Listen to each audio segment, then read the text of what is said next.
Com muita alegria, cumprimento toda a igreja com a paz do Senhor. Amém. Aproveitando que os irmãos estão em pé, convido os irmãos a abrir as vossas Bíblias na carta que Paulo escreveu aos Gálatas, capítulo 2, e o versículo 20, que faz tema a essa festa.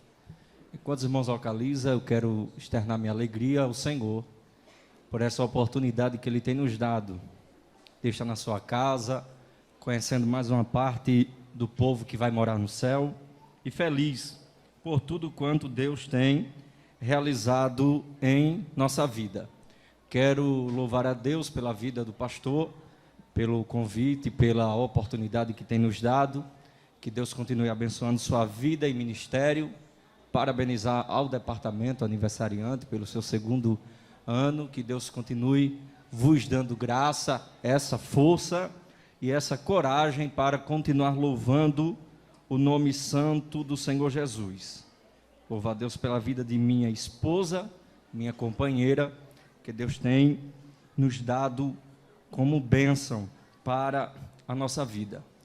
Nós chegamos um pouquinho tarde, irmãos, e faz jus justificarmos que estavam no curso hoje à tarde, e também lá em casa está numa reforma, e nós estamos aí um tanto corrido, tanto na rotina diária quanto nas nossas obrigações. E aí terminamos que atrasamos um pouquinho, chegamos a hora que chegamos, o nosso perdão. Gálatas capítulo 2, versículo de número 20. Quem achou, diga amém. Amém. Já estou crucificado com Cristo, e vivo não mais eu, mas Cristo vive em mim. E a vida que agora vivo na carne, vivo-a na fé do Filho de Deus, o qual me amou e se entregou a si mesmo por mim. Querido Deus, eu quero te louvar, porque o Senhor é bom. Usa de graça e misericórdia para conosco na ministração da tua palavra. Em tudo o teu nome seja glorificado, que nós possamos sair daqui alimentados pela tua palavra. Sinta-se à vontade para operar as tuas maravilhas. Repreenda todo mal, em nome de Jesus. Pode sentar dando glória e adorando ao seu Deus.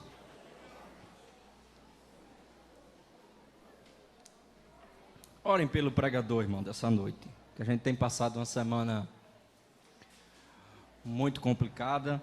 Estávamos orando para Deus nos dar graça para estar aqui nessa noite, graças ao nosso Deus, que hoje pela manhã a gente foi poupado das consagrações de Conjoade para estar aqui à noite com os irmãos. Estava muito preocupado, mas Deus tem os seus caminhos. E estamos aqui. Se estamos aqui, porque um propósito Deus tem para conosco. Irmãos, o momento da palavra, eu sei que o vosso pastor tem vos instruído. Então toda atenção é pouca no momento da palavra de Deus, pois ela é o canal de bênção para nós nessa noite. Parabenizo pelo tema escolhido, um tema, toda a Bíblia na sua totalidade é atual, mas esse tema, ele está muito aquém hoje, e os irmãos, ao escolher esse tema, nos dá a oportunidade para tratarmos de assuntos pertinentes à noiva do Cordeiro, que o edificarão para assim chegarmos às mansões celestiais.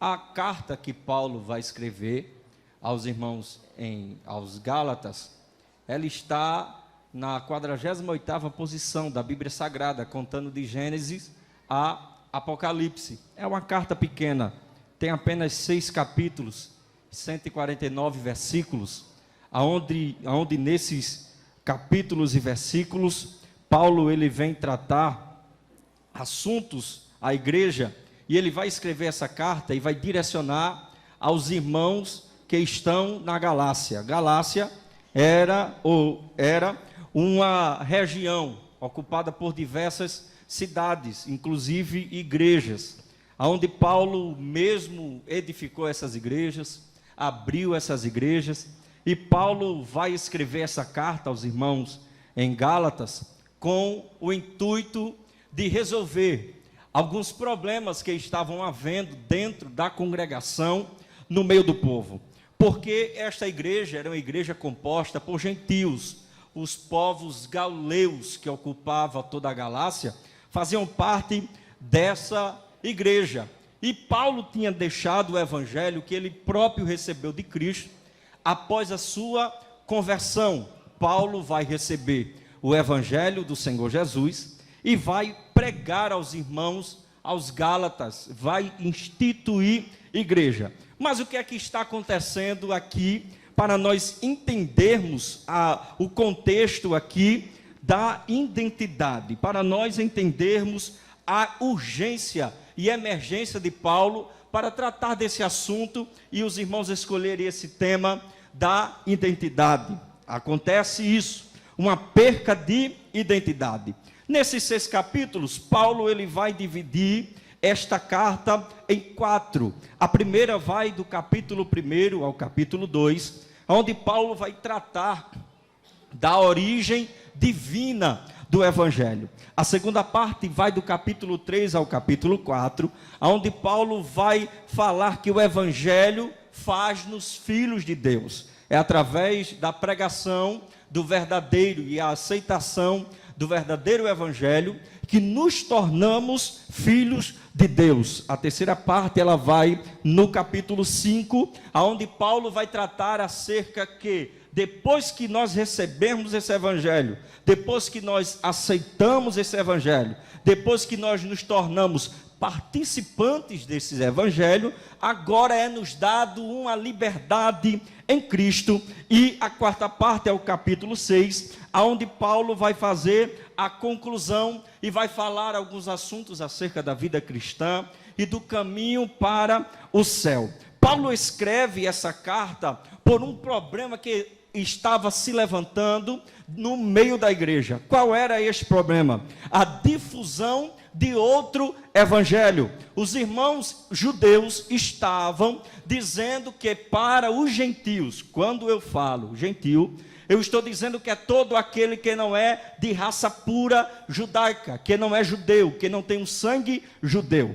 Todo indivíduo que não tinha o sangue judeu, ele era denominado de gentio. E o bárbaro era aquele povo que não era de uma raça única, de uma raça identificada. Então, o gentio era o povo que não era judeu. E os judeus estavam dizendo para os irmãos na Galácia, a maioria deles gentios, que para eles alcançarem a salvação, eles teriam que entrar pela circuncidação, eles teriam que praticar a lei de Moisés na sua totalidade, ou seja, eles estavam dizendo que para ser salvo em Cristo Jesus, eles teriam que ser judeus, se comportar como judeus, andarem como judeus, terem os costumes dos judeus. Mas o evangelho que Jesus deixou, ele não foi um evangelho fechado para um determinado povo, para uma determinada cultura.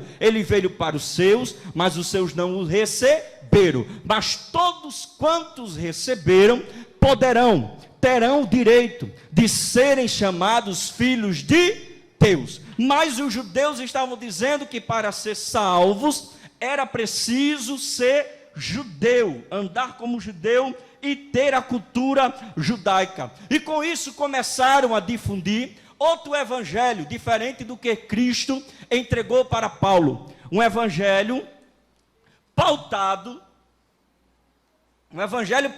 na lei, um evangelho pautado nos dogmas, um evangelho pautado em doutrinas humanas, que fugia daquilo que Paulo recebeu de Cristo Jesus. E com isso, eles estavam dizendo que Paulo não era apóstolo coisa nenhuma. Eles estavam dizendo que o evangelho que Paulo recebeu não era o evangelho genuíno coisa nenhuma. Estava dizendo que Paulo tinha trazido um evangelho modificado, mas Paulo recebeu o evangelho da parte de Cristo e estava pregando o evangelho como Cristo o determinou. Aí no capítulo de número 1, a Bíblia vai nos dizer que Paulo já começa dizendo assim: Paulo, apóstolo do Senhor Jesus, não da parte de homens, mas da parte do Senhor Jesus, que ressuscitou dos mortos. Eu estou escrevendo a vocês para combater o que estão dizendo por aí, o falso evangelho que estão levantando no meio de vocês. No versículo de número 8, Paulo vai dizer o seguinte: olha, o evangelho que eu recebi é o evangelho verdadeiro, é o evangelho sem mistura, é o evangelho puro, e eu não recebi de homens, eu não recebi dentro de sala de aula, foi o próprio Cristo que me apareceu no caminho para Damasco, quando eu ia perseguir os seus, e ele me falou: Paulo, Saulo, por que tu me persegues? E ele me levou para o deserto da Arábia, e eu passei ali alguns anos, e ele me revelou o evangelho como ele me passou, eu passei para vocês. Mas eu quero lhe dizer, que tem algum no meio de vós, que estão tentando introduzir outro evangelho, para causar uma apostasia no meio da igreja, e tem se levantado dissensões, tem se levantado contenda. Mas eu quero dizer a vocês que, mesmo se um anjo do céu vos anuncie outro evangelho, além daquele que já foi pregado por mim, por intermédio de Cristo, que seja maldição, que seja anátema. Paulo estava dizendo que o evangelho que estava sendo introduzido era um evangelho mentiroso, um evangelho fraco, um evangelho baseado em doutrinas humanas. Mas o que Jesus entregou a ele era o evangelho de vida, era o evangelho de vitória, era o evangelho de mudança, era um evangelho que tem uma identidade peculiar, que não pode se misturar. Esse era o evangelho que Paulo estava entregando. E Paulo, ele vai dizer mais o seguinte: irmãos, eu sou apóstolo dos incircuncisos. Pedro é apóstolo da circuncisão, ou seja, Pedro foi levantado para pregar para os judeus, mas Deus me levantou para pregar para os gentios. Por quê? Paulo, ele era um homem instruído, ele foi criado aos pés de Gamaliel. Paulo era um homem poderoso em palavra, doutor em teologia. Já Pedro era um simples pescador que andou com Cristo, que não tinha um grau como Paulo tinha. Paulo se destacava na sua época entre os seus, Pedro não. Então, na lógica humana, Pedro era quem era para pregar para os gentios, porque os gentios não tinham conhecimento teológico, já os judeus era de intelectual teológico elevado. Mas Deus faz diferente. Deus pega o doutor Paulo e bota ele para pregar para os gentios, e pega o pescador Pedro e coloca ele para pregar para os doutores. Por quê? Porque Deus usa quem ele quer, faz do jeito que ele quer e na hora que ele quer. Na primeira carta de Paulo aos Coríntios, no capítulo 1, versículo 27, a Bíblia vai nos dizer que Deus usa as coisas loucas para confundir as sábias. Deus usa as coisas fracas para confundir as fortes. Para quê? Para que nenhuma carne se glorie, mas que toda a glória seja do Senhor Jesus. Tem gente que acha que é, mas não é. Tem gente que acha que tem, mas não tem. E Deus gosta de confundir as terras. Deus gosta de pegar quem não tem para confundir quem tem. E aquele que não tem, Deus faz ter. Aquele que não é, Deus faz ser. Aquele que não pode, Deus faz poder, para mostrar que a glória não é do homem, não é do jeito que o homem quer, não é da forma que o homem quer. Aí Deus vai pegar Paulo e vai levar Paulo para pregar para os gentios. Quem está me ouvindo, diga amém. E Paulo vai pregar aos gentios e vai combater essa perca de identidade, essa apostasia de identidade do verdadeiro evangelho que estava existindo na Galácia. Quando nós observamos essa carta, nós podemos perceber que os irmãos da Galácia estavam entrando por um caminho de apostasia.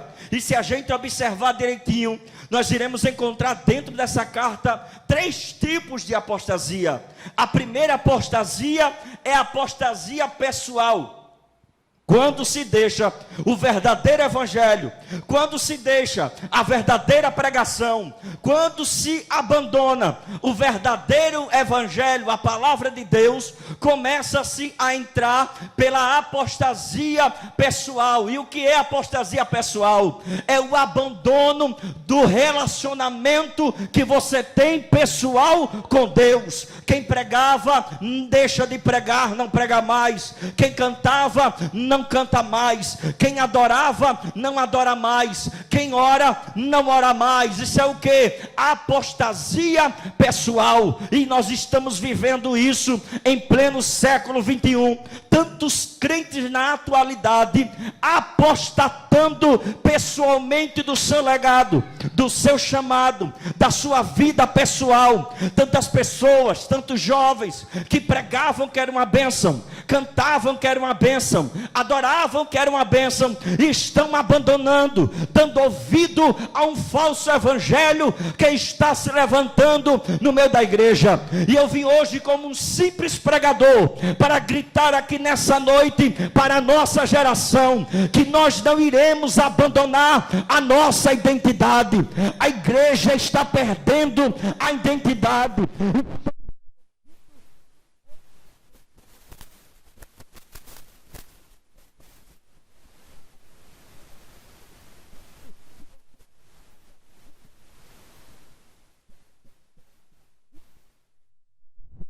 Esse tipo de apostasia no meio da nossa juventude nos dias atuais. Ele não quer ver mais pregadores, ele não quer ver mais cantores, ele não quer ver mais oradores.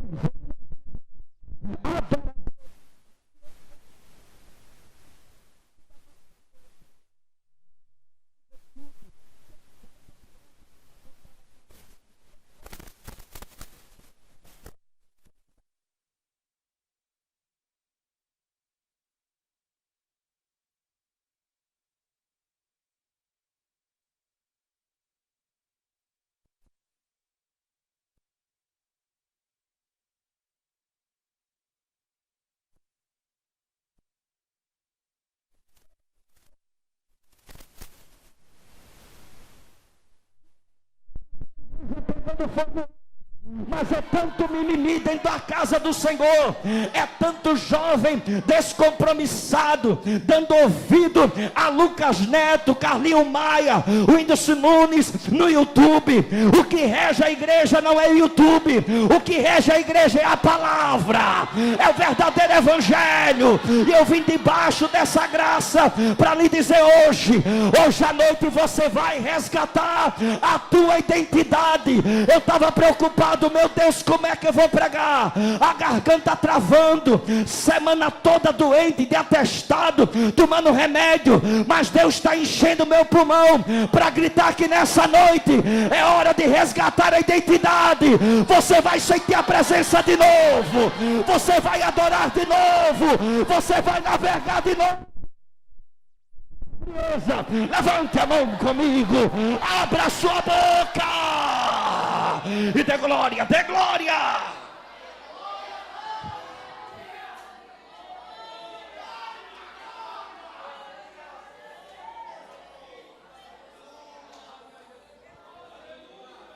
Apostasia pessoal. E o que é apostasia pessoal? É abandonar o relacionamento que você tem com Deus pelo Facebook. É abandonar, é trocar o seu relacionamento pelo WhatsApp. Eu nunca vi um pedaço de plástico dominar tanto a nossa geração. É tanto jovem que não ora mais, é tanto jovem ligado nesse aparelho, no Android, é tanto jovem grudado no smartphone, tem mais intimidade com o telefone do que com Deus. Aí vem para um culto como esse, pega o telefone, fica conversando no WhatsApp, é mensagem para lá, mensagem para cá. Aí o culto começa frio, termina frio, e a culpa é do do pregador coisa nenhuma. A culpa é tua.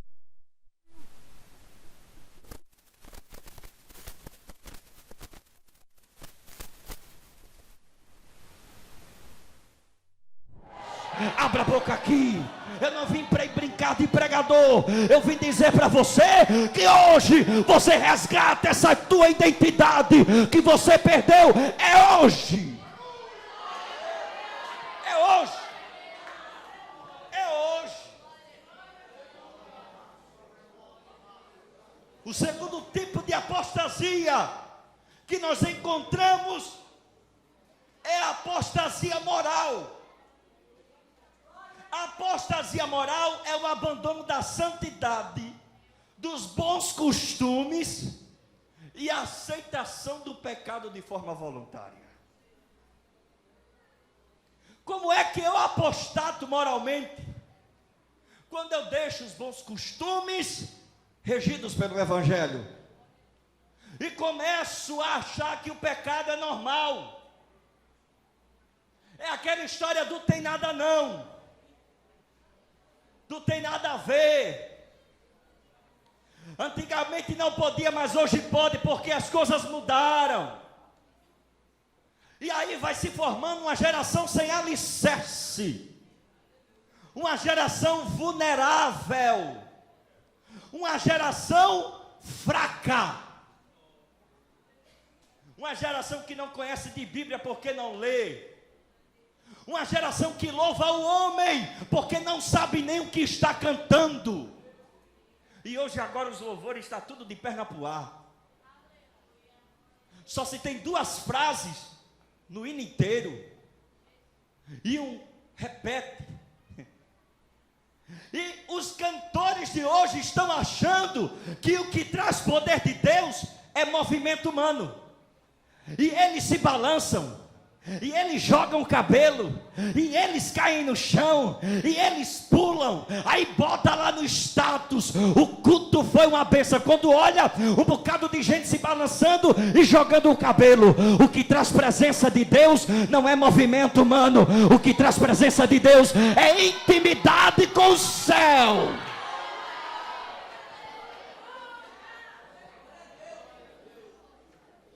Apostasia moral.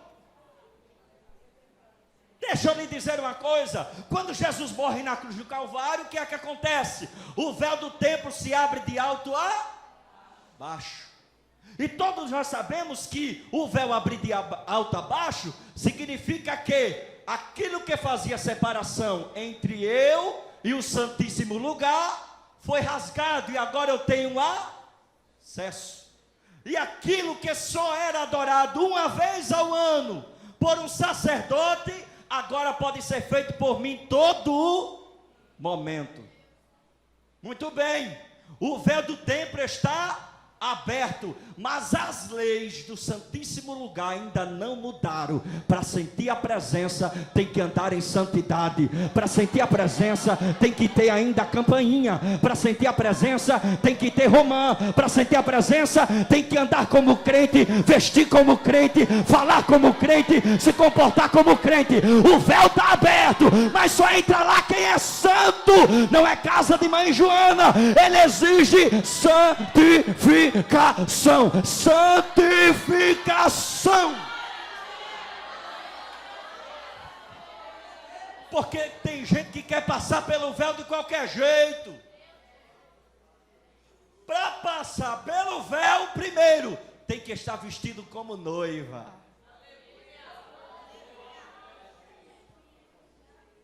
Para passar pelo véu, tem que ter a marca de noiva. O véu está aberto, mas a lei da santidade ainda é a mesma. Apostasia moral. O abandono da santificação e achar que ficar é normal. Repara.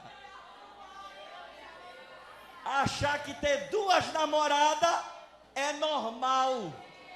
Apostasia moral. Crente namora, noiva e casa. Você não é qualquer um para estar se lambuzando. O que te gera prazer não é ficar. O que gera prazer em quem tem identidade é a presença do Espírito de Deus. Quer pagar de bonitão? Quer pagar de gatinha? Se encha da presença do Espírito. Você não precisa provar para ninguém quem você é. Você não precisa provar para ninguém que você tem. Seja cheio do Espírito e deixa Ele falar por você. Mas se encha. Apostasia moral. E o terceiro tipo de apostasia é a apostasia doutrinária. Repita comigo: apostasia pessoal, apostasia moral e apostasia doutrinária. O terceiro tipo de apostasia é a apostasia doutrinária. O que é isso? É o abandono da palavra de Deus. Deixa-se de ouvir doutrina para se ouvir coisas que alimentem o seu próprio ego. Nós estamos vivendo hoje uma apostasia doutrinária, onde estão abandonando a palavra de Deus, como os crentes da Galácia, para dar ouvido a palavras humanas, a coisas terrenas, as coisas do homem que agradem a você. Eu vim aqui lhe dizer que eu não vim pregar para agradar a você.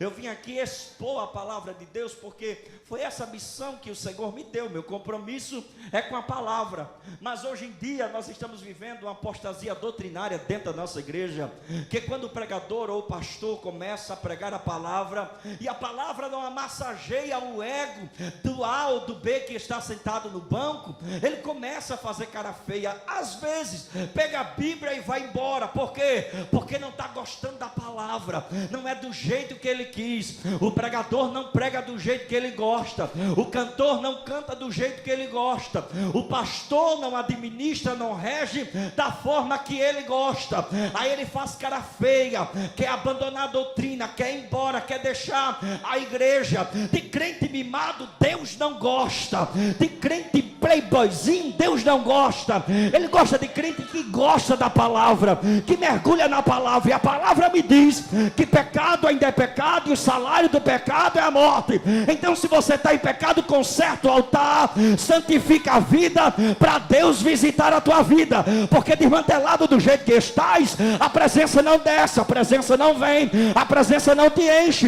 E eu vim lhe dizer uma coisa: doutrina não desvia ninguém, palavra não desvia ninguém. Ao contrário, a palavra edifica, a palavra fortalece, a palavra anima, a palavra levanta, a palavra alegra, a palavra renova. É pela palavra que os céus são revelados, é pela palavra que a unção de Deus desce, é pela palavra que a glória enche a casa, é pela palavra que o paralítico anda, o cego vê, o surdo ouve, o mudo fala. É pela palavra que tudo que existe foi criado, e aquilo que vai existir é criado pela palavra. É pela palavra que ele irá chamar, a trombeta irá trocar e a igreja irá subir. Se não tem palavra, não tem poder. Se não tem poder, não tem renovo. Se não tem renovo, não tem batismo. Se não tem batismo, não tem manifestação de dom. Mas é pela palavra de Deus que ele abre o céu, visita a igreja e faz cumprir o seu propósito.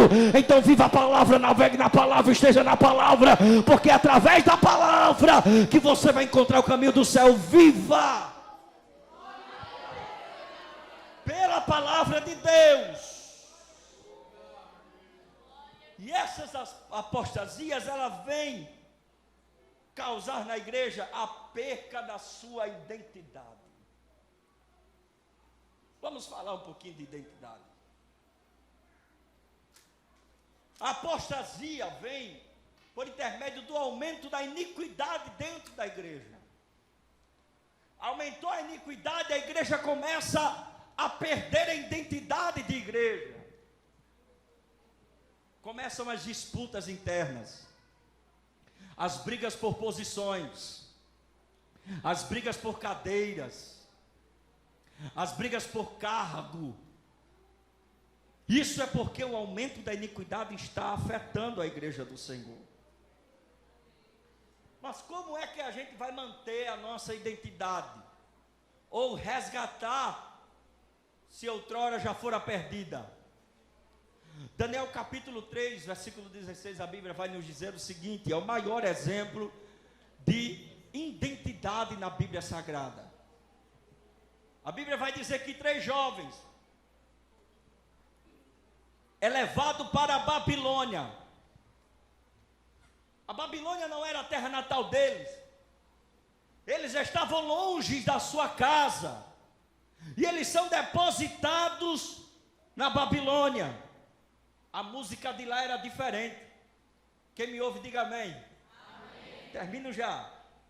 A música da Babilônia era diferente. A festa da Babilônia era diferente. A roupa da Babilônia era diferente. A comida da Babilônia era diferente. Os costumes era diferente. Porque manter a identidade dentro da igreja é fácil. Quero ver você segurar a tua identidade lá fora, na escola, em casa, no trabalho. Você está com a sua identidade de cristão. E levaram esses 3 jovens dentro do povo de Israel. E quando chegou lá, a Bíblia nos diz que o rei Nabucodonosor vai erguer uma estátua e vai pedir para que adorem aquela estátua. Coloca todos na frente do palácio, do pátio. A estátua levantada, erguida, começa a tocar a música, e ao som da autorização, eles eram para dobrar o seu joelho e se prostrar. Irmãos, ali não só tinha os 3 crentes, não. Havia muitos crentes ali, e quando foi dada a ordem, lá vai os crentes dobrando o joelho, se prostrando diante da estátua, para adorar a estátua que o Nabucodonosor levantou. Mas quando ele olha no meio da multidão, tem 3 de pé, que não se prostrou diante da estátua. Porque o problema não é se prostrar diante da estátua, é manter a identidade na terra estranha. Eles sabiam que eles estavam na Babilônia, mas eles não eram da Babilônia, eles eram de Jerusalém. Olhe para quem está do seu lado, se você pode, e se não te incomodar, e diga para ele: você pode estar na Babilônia, mas você não é da Babilônia. Diga para ele: você é de Jerusalém. Então se comporte como quem é de Jerusalém.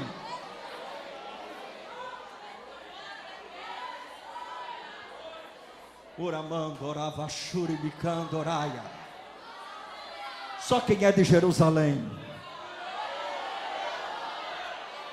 Até o barulho de quem é de Jerusalém é diferente. Ó, quer ver?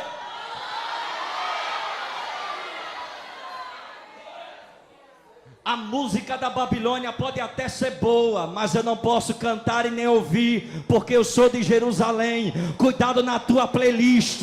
Jesus está visitando teu smartphone aqui hoje, e se tiver coisa errada, queime esse celular, Jesus, mas você vai para o céu. Oh, glória a Deus. Quem é de Jerusalém não pode estar ouvindo as músicas da Babilônia. Quem é de Jerusalém não pode estar vestido como quem se veste da Babilônia. Quem é de Jerusalém não come a comida da Babilônia, porque ele pode até estar em Jerusalém, mas ele é na Babilônia, mas ele é de Jerusalém.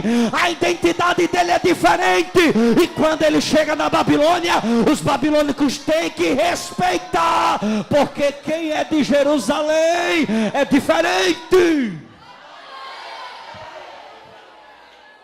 Agora tem os crentes de Jerusalém disfarçados dentro da Babilônia, que na frente do babilônico, ele é babilônico também, e por trás cada uma de quem é de Jerusalém, é dupla cidadania. Com Jesus não resolve isso não. Com Jesus você tem que ter uma identidade só. Se é de Jerusalém, vai ter que ser de Jerusalém, dentro da Babilônia, fora da Babilônia, tá entendendo não? Vou traduzir para você entender. Dá glória a Deus aqui, mas também tem que dar glória a Deus lá. É crente aqui, mas também é crente lá, porque tem um bocado de crente que fala em mistério aqui, pula de um pé só, bate palma, mas visita ele na escola, nem dá para conhecer que ele é crente. Jesus está dizendo: sinta meu espírito aqui dentro, e quando sair, saia com meu espírito. Sinta ele dentro da sala de aula, sinta ele dentro do seu quarto, sinta a manderia súria, canto comandúvia séria, urabasto comandúria suribicandaraia. Deus está nessa noite, Ele vai incendiar jovens aqui, vai despertar a tua identidade. Se tu é de Jerusalém, tu já está sentindo aí. Se tu é de Jerusalém, tu já está sentindo aí. Quem está sentindo? Quem está sentindo? Quem está sentindo a presença dEle? Quem está sentindo a presença dEle? Hoje é noite de resgatar a identidade.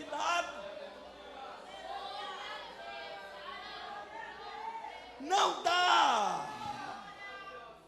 para dar glória a Deus e dar uma prostadinha para Nabucodonosor. Não dá para servir a Deus e dar uma esfregadinha na Babilônia. Ou você é da Babilônia, ou você é de Jerusalém.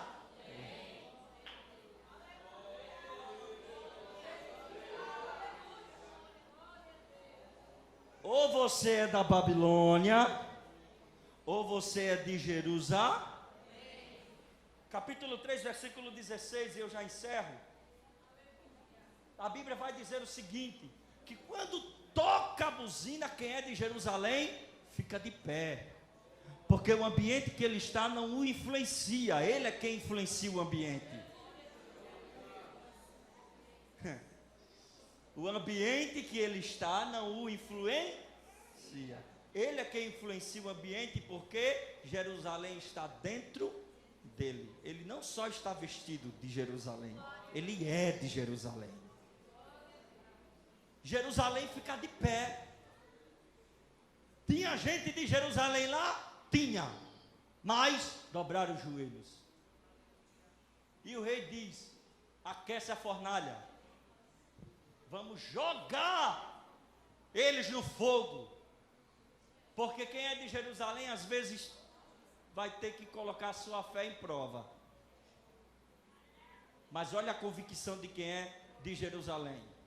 O rei disse: ei, vocês três de Jerusalém, ei, você mesmo, vou tocar de novo a música, vou dar o comando, e é para vocês se prostrar. Se você não se prostrar, vou jogar vocês dentro da fornalha.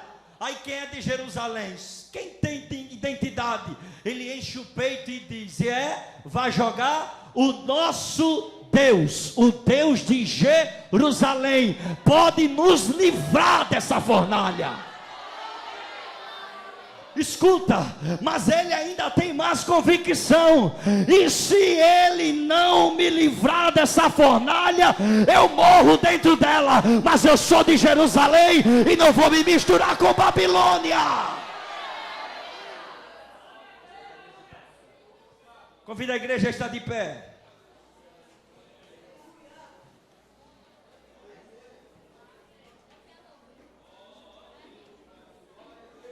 Glória a Deus. Os de Jerusalém ainda estão por aí?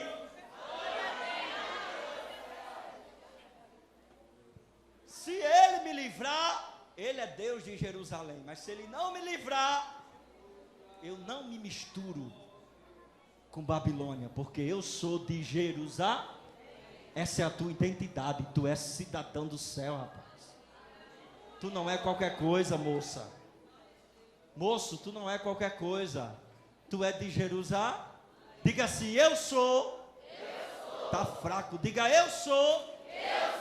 De Jerusalém. Agora enche o peito. Enche o peito. E eu vou falar na linguagem do jovem. E fala com moral. Diga assim, eu sou. De Jerusalém. Eu sou. De Jerusalém.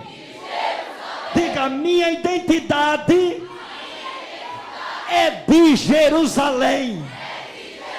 Se você pode, se você é de Jerusalém. Pega na mão da pessoa que está do teu lado aí. Fecha os seus olhos.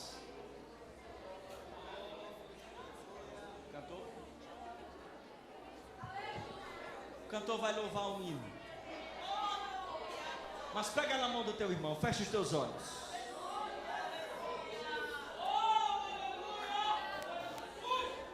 Ando, me couve, sume, andaragaste, candaraia. Uri, me candarava, churi, me cando, révias. Segura o playback do cantor aí um pouquinho. Porque o Espírito está ministrando no meu coração que ele vai visitar vocês aí agora.